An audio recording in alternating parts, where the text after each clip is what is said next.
इस वीडियो में आपको मैं बताऊंगा फ्रेंड्स कि कैसे आप बैंक की जमा पर्ची को भर सकते हैं। पैसे जमा करने का जो फॉर्म होता है जिसको हम इंग्लिश में बोलते हैं डिपॉजिट फॉर्म, उसको कैसे भर सकते हैं और अपने पैसे बैंक में जमा कर सकते हैं। तो मेरे पास जैसे कि आप देख सकते हैं बैंक ऑफ इंडिया का डिपॉजिट फॉर्म है, यानी कि जमा पर्ची।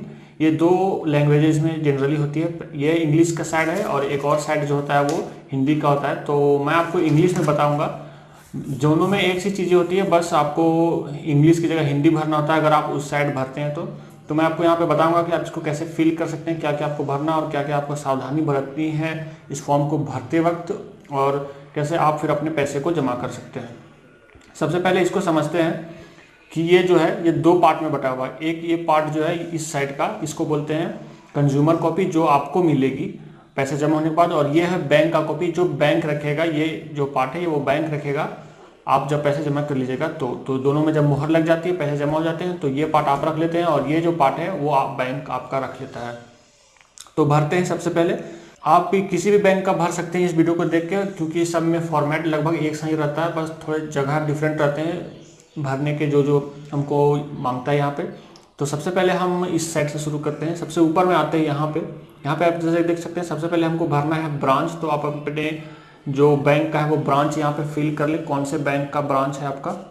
यहाँ पे हमने ब्रांच भर लिया। उसके बाद हम भरेंगे आज का डेट, जिस तारीख को हम पैसे जमा कर रहे हैं। तो हम यहाँ पे पैसे जो जमा करें उसका डेट यहाँ पे भर लेंगे। डेट भर देने के बाद ये जो बॉक्सेस आपको दिख रहे हैं यहाँ पे आपको भरना है अपना अकाउंट नंबर, खाता नंबर भरना है। आप जिस बैंक अकाउंट में पैसे जमा करना चाहते हैं उस बैंक अकाउंट का खाता नंबर आपको यहाँ पे भरना है। तो अगर आप अपना पासबुक लेके जाते हैं या फिर जिसके अकाउंट में भर रहे हैं उसका अकाउंट नंबर आपके पास है तो वो यहाँ पे आप फिल कर लीजिए। ये हमारा हो गया बैंक अकाउंट नंबर भरा होगा। उसके बाद हमको यहाँ पे भरना है अपना नाम। आप जमा कर रहे हैं तो आप अपना नाम यहाँ पे लिखिएगा। तो सबसे पहले हम यहाँ पे अपना नाम लिख लेते हैं इंग्लिश में, क्योंकि हम इंग्लिश में फॉर्म भर रहे हैं। तो यहाँ पे हम अपना नाम लिख लेते हैं। नाम लिखने के बाद हमको यहाँ पे आप टेलीफोन नंबर दे भी सकते हैं, नहीं भी दे सकते हैं, चलेगा, क्योंकि आप पैसे जमा कर रहे हैं। उसके बाद हमको यहाँ पे भरना होता है अमाउंट जो हम जमा करना चाहते हैं बैंक अकाउंट में। फॉर एग्जांपल मुझे 5,000 रुपये जमा करने हैं। तो सबसे पहले आपको ये ध्यान रखना है कि जब भी आप यहाँ पे प्राइस लिखें तो ये जो रुपीज़ का साइन बना हुआ है इससे जितना सटा के लिखिएगा उतना ज़्यादा अच्छा रहेगा। इसके इधर गैप नहीं छोड़ना। फॉर एग्जाम्पल अगर मैं यहाँ पे लिख देता हूँ 5 तो इधर गैप हो जाएगा, तो इधर कोई भी कुछ लगा सकता है जिससे आपकी जो अमाउंट है वो चेंज हो सकती है। तो आपको जस्ट इसके बगल में लिखना है 5। मान लीजिए अगर आपको 5,000 जमा करना है तो उसके बाद 000।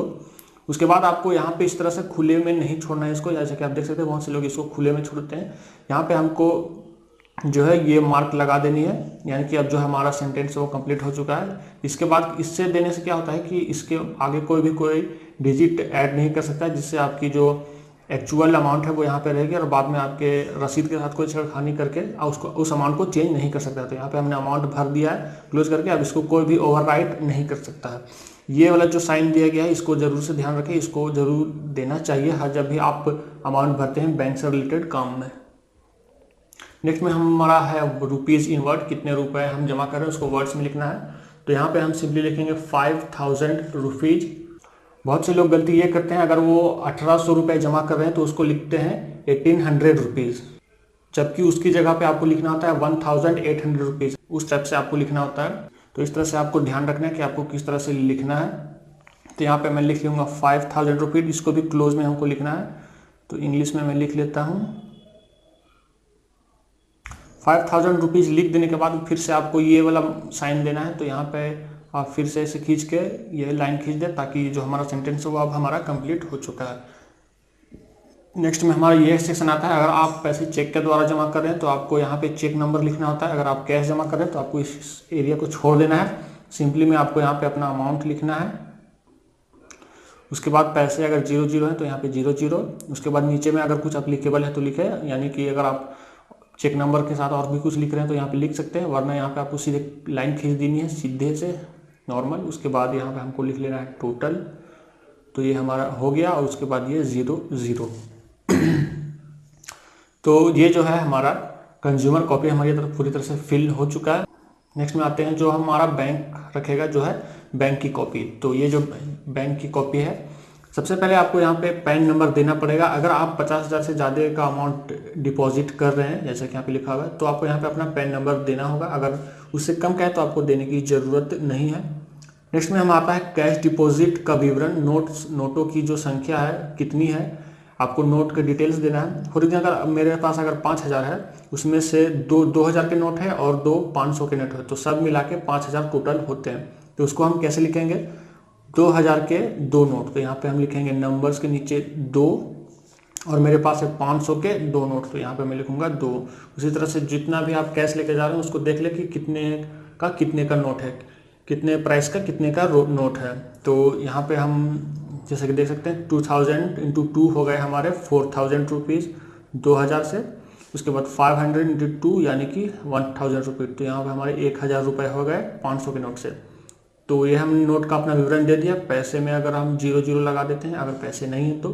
नेक्स्ट में हमारे पास जो नोट हम नहीं लाए हैं उसमें हम सीधा क्रॉस कर देंगे, ये लाइन सीधी सी खींच देंगे ताकि उसमें भी कोई दूसरा कोई इंटरफेयर करके ओवरराइट ना कर सके। तो ये हमारा लिखा हुआ हो चुका है। अब हम सीधे टोटल कर देंगे, तो टोटल हमारे जो है नोट्स हो गए हैं 4, और ये हमारा 4 + 1 5000, तो यहाँ पे हम टोटल में लिखेंगे 5000 और पैसे में 00। तो हमने अपनी कैश की डिटेल्स दे दी कि हम इतने का नोट लाए हैं, इतनी संख्या में लाए और टोटल अमाउंट इतना है। तो ये हमने यहाँ पे डिटेल्स दे दिया है। उसके बाद फिर से हमको यहाँ पे वही चीज़ें भरनी जो हम शुरू में भरे थे, ब्रांच। तो हम अपना ब्रांच यहाँ पे भर लेते हैं। उसके बाद आज की डेट, जो हम जिस दिन हम पैसे जमा कर रहे हैं, ये दोनों चीज़ें हो गई। फिर से जो हमारा अकाउंट नंबर जिसमें हम पैसे जमा कर रहे हैं, तो वो अकाउंट नंबर इस बॉक्स में सावधानी से डाल लें, और जब भी आप अकाउंट नंबर डालें तो दोबारा कंफर्म कर लें, मिला लें अच्छे से कि आपने सही अकाउंट नंबर डाला है, वरना पैसे दूसरे का अकाउंट में चले जाएंगे। उसके बाद हमारा आता है नेम। तो नेम भी हम यहाँ पे क्लोज से लिखेंगे, अपना नाम हम यहाँ पे लिख लेते हैं।